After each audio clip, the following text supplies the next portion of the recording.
Welcome to our channel. Today we how to backup Bubble app workflows and database tables, beginner guide step by step clearly. To backup your Bubble app workflows and database tables, start by logging into your Bubble account. Navigate to your app dashboard.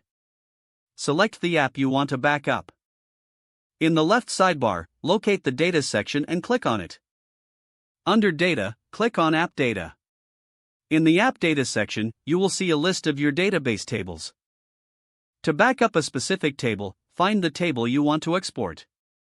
Click on the Export option next to the table name.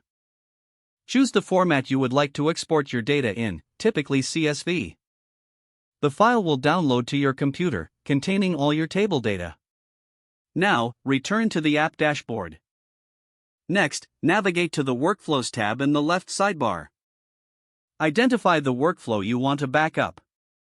Click on the workflow to open its settings.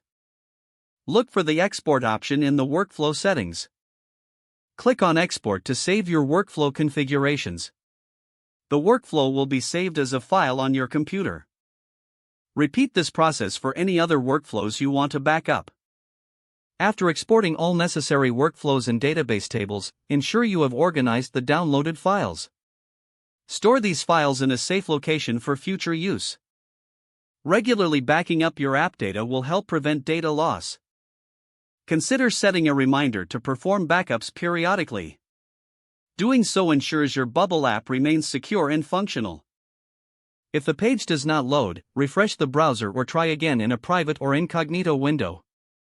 Make sure you are using the correct email address, then retype it carefully to avoid small typos.